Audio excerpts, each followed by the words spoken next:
Hey guys, I am Nitin Kumar Singh. I hope you all are doing great. आज हम लोग discuss करने वाले हैं आज चार टॉपिक। ये तीन जो है ये मणिपुर से रिलेटेड है। ठीक है, और काफ़ी अच्छे मैनर में है, मतलब एक दूसरे से कनेक्ट कहीं नहीं करेंगे। हर एंगल से डिस्कस करते हैं कि जो मणिपुर क्राइसिस है उसके पीछे के क्या क्या रीज़न और अभी क्या रीसेंट डेवलपमेंट्स हैं। आखिर में बात करेंगे कि जो निमीसा केस है इसके अंदर हमारा ईरान कैसे हेल्प कर सकता है उसे वापस इंडिया लाने में। तो स्टार्ट करते हैं आज के पहले आर्टिकल से। ये जनरली आपके पेपर जीएस पेपर 2 और 3 से कनेक्ट कर सकते हो। पॉलिटी, आईआर और सिक्योरिटी रिलेटेड है। ये दोनों के दोनों आर्टिकल्स मणिपुर से रिलेटेड है। यहाँ पे जो ये वाला आर्टिकल है ये ह्यूमैनिटेरियन क्राइसिस के बारे में बात कर रहा है। मतलब कि जो भी मणिपुर में हुआ क्राइसिस, उसके बाद जो कितने लोगों की डेथ हुई, कितने लोग इंजर्ड हुए, कितने लोग डिस्प्लेस हुए, इससे रिलेटेड कोई भी प्रॉपर डेटा अवेलेबल नहीं है। एग्जाम्पल के तौर पे अगर डिस्प्लेसमेंट का फिगर देखा जाए तो बताया जा रहा है 58,000 के करीब लोग डिस्प्लेस हुए हैं। बट ये फिगर कहाँ से आया है? जो वहाँ पे रिफ्यूजी कैंप्स लगे हुए हैं वहाँ पे जो रजिस्टर्ड लोग कर रहे हैं, वहाँ से पता चला है कि 48,000 लोग डिस्प्लेस हुए, बट रियलिटी अलग है। मतलब ये फिगर 4 टाइम या इवन 5 टाइम मोर हो सकता है। क्यों? क्योंकि कई लोग देखो एक जगह से दूसरी जगह जा करके वो कहीं किसी और सिटी में जाके बस रहे हैं या फिर कोई अपने रिलेटिव के घर चले जा रहे हैं, तो एक्चुअल फिगर नहीं मिल पा रहा है।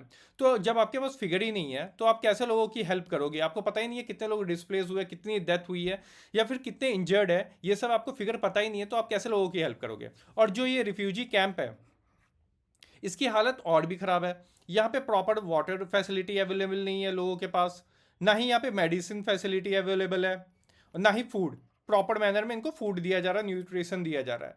तो जो ये कैंप्स है इनकी हालत बहुत ज़्यादा ख़राब है, ये आर्टिकल डिस्कस करता है। दूसरा आर्टिकल है वो म्यांमार के बारे में बता रहा है कि कैसे ये जो मणिपुर में वायलेंस हुआ है, क्राइसिस देखने के लिए मिल रहा है, इसमें म्यांमार का भी हाथ हो सकता है। बट उससे पहले हमें यह समझना होगा कि चल क्या रहा है मणिपुर में। ये जो मणिपुर क्राइसिस है इसमें चल क्या रहा है? देखिए मणिपुर में ऐसा नहीं है कि दो एथनिक ग्रुप है, जैसे कि कुकीज़ और मितीज़ के बारे में अभी बात चल रही है। वहाँ पे 33 कम्युनिटीज़ है। ठीक है, बट यहाँ पे जो हमारा मेन फोकस है दो ट्राइबल ग्रुप्स के ऊपर है। एक है कुकी, दूसरा है मेटीज़। जो कुकीज़ है इनके पास एसटी स्टेटस है, शेड्यूल ट्राइब स्टेटस इनको मिल रखा है। ये लगभग 26% पॉपुलेशन है इनकी यहाँ पर, और ये हिल रीजन्स में रहते हैं। ठीक, वहीं पे आप ये मिटीज़ की बात करो, इनका डिमांड था काफ़ी टाइम से कि हमें एसटी स्टेटस चाहिए, शेड्यूल ट्राइब स्टेटस चाहिए। यहाँ पे इनका 57% पॉपुलेशन रहता है, और ये इम्फाल वैली में आपको देखने के लिए मिलेगा इन लोगों का पॉपुलेशन। तो रिसेंटली क्या होता है कि गवर्नमेंट आती है पावर में, वो मेजोरिटी के ऊपर फोकस करती है, यानी कि मिटीज़ के ऊपर फोकस करती है। वो बोलती है ठीक है हम लोग आपकी हेल्प करेंगे कि आपको एसटी कैटेगरी मतलब स्टेटस मिल जाए। हाई कोर्ट से भी ऑर्डर आ जाता है कि इनको दे दो। जो मेन रीज़न था कॉन्फ्लिक्ट का, और भी कई रीजंस हैं। दूसरा, कुकीज़ का मानना है कि जो ये मिटीज़ है ये लोग काफ़ी अमीर लोग हैं, काफ़ी वेल्दी लोग हैं ये लोग, इनको क्या ज़रूरत है। दूसरा, गवर्नमेंट जब आई तो इन्होंने क्या किया कि प्रोटेक्टेड एरियाज जो भी थे, इंडियन फॉरेस्ट एक्ट के अंतर्गत जितने भी प्रोटेक्टेड एरियाज थे, उन एरिया के अंदर जो भी लोग रह रहे थे उन सबको बाहर निकालना शुरू कर दिया। तो वो लोग और गुस्सा हो गए, वहाँ पे और फ्रस्ट्रेशन बढ़ गया। फिर रही कहीं कसर क्या हुआ कि कुकीज़ जो लोग थे इनके ऊपर ये आरोप लगता आया है कि ये लोग ड्रग सप्लाई करते हैं। मतलब कि म्यांमार से ड्रग्स लेके इंडिया में सप्लाई कर रहे हैं, ये फिर जो भी सिचुएशन मणिपुर में ख़राब होते हुए नज़र आ रही है वो इनके कारण हो रही है। ये लोग ड्रग्स काफ़ी लार्ज अमाउंट में कर रहे हैं, तो यहाँ पे जो पुलिस फोर्सेस थी ये इनके पीछे लग जाती है। तो कुकीज़ के अंदर जो भी ट्राइबल्स लोग हैं उनके अंदर और गुस्सा आ जाता है। तो ये सब काफ़ी सारे रीज़न थे जिसके कारण आज के डेट में ये सिचुएशन देखने के लिए मिल रहा है। अब थोड़ा बॉर्डर देख लेते हैं हम लोग मैप में। ये देखिए, ये हमारा म्यांमार है, हमारा नहीं, हमारा पड़ोसी देश म्यांमार है। मणिपुर ये रहा। अब देखिए ये जो बॉर्डर एरिया है कौन कौन, अरुणाचल प्रदेश से, नागालैंड, मणिपुर, मिजोरम, इन सब से कनेक्टेड है।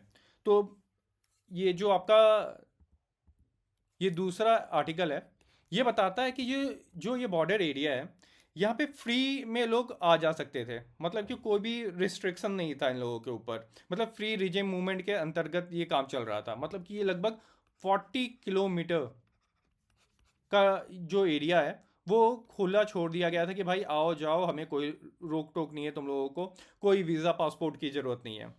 बट सिचुएशन खराब दिखा तो लोग बाद में गवर्नमेंट ने क्या किया, इसे 16 किलोमीटर तक ही रखा। सिचुएशन आज की डेट में क्या है, होम मिनिस्ट्री ने एकदम बंद कर रखा है कि कोई भी पीपल टू पीपल कांटेक्ट नहीं होगा, लोग एक बॉर्डर से दूसरे बॉर्डर पे नहीं आएंगे। तो हो क्या रहा था, म्यांमार में सिचुएशन बहुत ज़्यादा ख़राब थी। तो म्यांमार में मिलिट्री जैसी फोर्सेस पूरा फुल कंट्रोल लेती है, तो जो लोग हैं वो भागना शुरू कर देते हैं इंडिया की तरफ। उस टाइम तक बॉर्डर ओपन थे, तो लोग भाग करके जाते हैं और मणिपुर में मान लेते हैं कि यहाँ वाला केस ले रहे हैं, यहाँ पे जाके बसना स्टार्ट कर देते हैं। जो लोकल एरियाज है, कुकीज़ है, इन लोगों को लगता है जो हमारे एथनिक कल्चर है वो कहीं ना कहीं खतरे में है। जैसे कि आर्टिकल 371 सी डील करता है कि जो वहाँ पे प्रोटेक्टेड ट्राइब्स है उनके आइडेंटिटी को सेव करना, वहाँ पे लैंड राइट्स है वहाँ के लोकल ट्राइब्स के लोगों को ही मिले। बट खतरा तो लगेगा ही भाई, जब सब लोग भर भर के आपके यहाँ एरियाज में आ रहे हैं, आपके लोकल एरियाज में आपको दूसरे कंट्री से लोग बढ़ते हुए दिखेंगे, तो वो भी गुस्सा इनके अंदर कहीं ना कहीं देखने के लिए मिलता है। और दूसरा जो ड्रग्स का एंगल है, ये है ट्रायंगल, ठीक है। इसमें म्यांमार आ जाता है, लाओस आ जाता है, थाईलैंड आ जाता है। यहाँ पे ओपीएम की खेती बहुत ज़्यादा होती है। तो ये लोग क्या करते हैं, यहाँ से ड्रग्स सप्लाई कर रहे थे इंडिया में। इंडिया में भी कहाँ से, मणिपुर हो गया या नागालैंड हो गया, यहाँ से सप्लाई कर रहे थे। ठीक। और कहीं ना कहीं कई लोगों का मानना है कि चाइना भी कहीं ना कहीं म्यांमार को सपोर्ट कर रहा है मिलिट्री में, और जो ये यहाँ की मिलिट्री है वो सपोर्ट कर रही है मणिपुर को अनस्टेबल रखने के लिए। तो ये सब रीज़न हो सकते हैं। और ये जो आखिरी का ये आर्टिकल है, ये भी मणिपुर पे ही है। ये काफ़ी मतलब काफ़ी लाइट है। इसमें बात कर रहा है ये एडिटोरियल बेसिकली पॉलिटिक्स, जो पॉपुलिज्म होता है उसके बारे में, पॉलिटिक्स ऑफ पॉपुलिज्म के बारे में बात कर रहा है। तो इसमें 3 तरह के पॉलिटिक्स ऑफ पॉपुलिज्म के बारे में बात करते हुए नजर आ रहे हैं। यहाँ है रीऑर्डरिंग पॉपुलिज्म। रीऑर्डरिंग पॉपुलिज्म क्या होता है, जैसे कि अमीर गरीब, ठीक है, ये हमेशा से चलता आया है इन लोगों के बीच में वॉर। तो जो रीऑर्डरिंग वाला जो होगा वो आएगा, वो बोलेगा अमीर गरीब को छोड़ो, नई चीज़ों के ऊपर फोकस करते हैं। जैसे कि ट्रम्प का एग्जांपल ले लेते हैं। ट्रम्प आए, वो बोले कि एक काम करते हैं, मैं जॉब क्रिएट करूंगा, ठीक है, बहुत सारे जॉब्स लेके आऊंगा। फिर उन्होंने बोला कि मैं ट्रेड पे वर्क करूंगा, मतलब टैरिफ लगाऊंगा, जो हम पे टैरिफ लगा रहे हैं उनके ऊपर टैरिफ लगाऊंगा। बॉर्डर सिक्योरिटी पे वर्क करूंगा, जैसे आपको मैक्सिको बॉर्डर पे देखने के लिए मिल रहा है। और नेशनलिज्म पे फोकस करूंगा। मतलब कि इन्होंने जो रिजीम चली आ रही थी कि पॉलिटिक्स कैसा होना चाहिए, किन चीज़ों पे फोकस करना चाहिए, ट्रम्प आते ही उन चीज़ों को चेंज कर देते हैं। वो नए एंगल्स को ऐड कर देते हैं कि किन किन चीज़ों पे हमें फोकस करना चाहिए। एडिटिव पॉपुलिज्म, एडिटिव जैसे नाम बता रहा है, इसमें ऐड होता है। मतलब कि गरीब अमीर वाला तो आप फंडा उठाओगे ही लोगों के बीच में, साथ ही साथ कुछ नया चीज़ ऐड कर दोगे, जैसे नेशनलिज्म ऐड कर दोगे, ठीक है, नेशनलिज्म को ऐड कर दोगे। मतलब पुरानी ऑर्डर को ऐड किया है, अमीर गरीब का झगड़ा चला आ रहा है, आप आए वोट लेने, बोले हाँ मैं ये चीज़ को कम करूंगा, अमीरों पर ज़्यादा टैक्स लगाऊंगा, गरीबों को फ्री वेलफेयर स्कीम्स दूंगा, ये तो चला आ रहा है। साथ में नई चीज़ ऐड कर दोगे कि नेशनलिज्म मैं लाऊंगा, हम लोगों के अंदर, मतलब लोगों के अंदर ये भावना जगाऊंगा, ट्रेड ले आऊंगा, मतलब कोई ना कोई न्यू एलिमेंट ऐड कर देते हैं। कोटिडियन पॉपुलिज्म, इसमें क्या होता है कि चीज़ों को साथ में लेके चलते हैं। जैसे कि एग्जाम्पल के तौर पे यहाँ पे आप मीम कल्चर आप लोग देखते हो। तो क्या होता है ना कि कई लोग मीम में क्या करते हैं कि जो चीज़ें वो बोल नहीं सकते हैं, मतलब कि उनकी आवाज़ें सुनी नहीं जा रही है। जैसे कि कोरा पे कई लोग लिखते हैं कि भाई गवर्नमेंट को ऐसे स्टेप्स लेना चाहिए। या फिर आप देखते हो चाय पे चर्चा होती है, चाय पे चर्चा देखे हो ना, तो लोग वहाँ पे अपना व्यू पॉइंट रखते हैं, जैसे कि करप्शन बढ़ गया है। तो ये कोई एक पॉइंट को उठा लेगा, एक पॉलिटिकल पार्टी जैसे आप आ गई, आप पावर में क्यों आई थी, उसने करप्शन को एकदम बड़ा मुद्दा बना दिया था कि बहुत करप्शन है, लोगों को कनेक्ट कर पाए और वो जीत के आ गए। दूसरा आप एग्जाम्पल ले सकते हो me too movement. Me too movement का भी एग्जाम्पल ले सकते हो कि ये ऐसे है जो लोगों के बीच में था, बट एक लार्ज स्केल पे आकर के लोग इसके नाम पे भी वोट लेके गए हैं। तो ये कुछ आर्टिकल्स थे। इस टॉपिक को आप जीएस पेपर 2 आईआर से कनेक्ट कर सकते हैं। अभी हाल ही में 8th इंडियन ओशन कॉन्फ्रेंस हुआ था, जहाँ पे ईरान और इंडिया के फॉरेन मिनिस्टर मिलते हैं और निमीसा केस के बारे में डिस्कशन होती है। निमीसा केस है क्या, यमन में ये हेल्थ केयर सेक्टर में वर्क करती थी। इसने अपने बिजनेस पार्टनर का मर्डर कर दिया। तो यमन की जो गवर्नमेंट है उसने इसको डेथ पेनल्टी दे दी है। तो इसमें ईरान कैसे हेल्प करेगा हमारा? 2014 से पहले क्या होता था, यहाँ पे सऊदी सुन्नी ग्रुप यहाँ पे कंट्रोल किया करती थी यमन में। देन 2014 में ईरान क्या करता है, यहाँ पे सिया ग्रुप को स्पॉन्सर करता है, ठीक है। तो यहाँ पे सिविल वॉर स्टार्ट हो जाता है यमन में। और आज के डेट में अंसर अल्लाह या फिर इसी को आप हुती ग्रुप के भी नाम से जानते हो, ये कंट्रोल कर रहा है प्रॉपर वे में। और टाइम टू टाइम जो ईरान है वो अंसर अल्लाह या फिर हुती ग्रुप का यूज़ करता रहा है। जैसे कि गाज़ा वॉर हुआ रिसेंटली, तो हुती ग्रुप्स ने आपने सुना होगा कि जो रेड सी है, यहाँ पर कितना इन लोगों ने जो भी शिप्स आ रही थी उन पे अटैक कर रहे थे, या फिर इसराइल के ऊपर ये लोग मिसाइल्स डाल रहे थे। कहीं ना कहीं ईरान के कारण, एक ईरान भी कारण था इसका, और ईरान इनको मिलिट्री सपोर्ट भी कर रहा था, मिसाइल्स भी दे रहा था। तो इसके कारण इंडिया जानता है कि ईरान कितना इंपॉर्टेंट है इस केस में।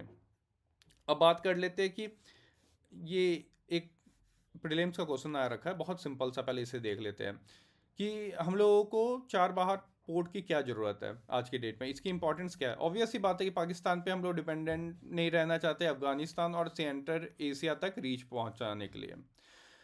अब बात करते हैं कि इंडिया और हमारा इनके साथ, ईरान के साथ रिलेशनशिप कैसा है।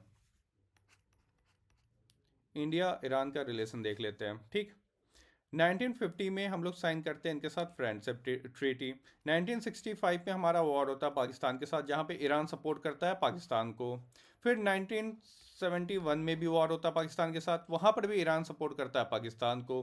फिर 2001 में तेहरान डिक्लेरेशन साइन होता है इंडिया और ईरान के बीच में।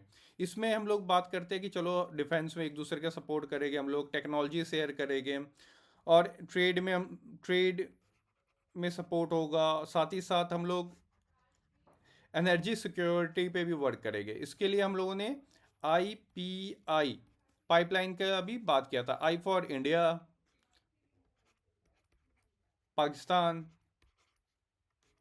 ईरान, ये तीन कंट्रीज थे, साथ में आए थे कि पाइपलाइन बिछाएगी, हम लोग गैस इंडिया तक सपोर्ट प्रोवाइड करेंगे।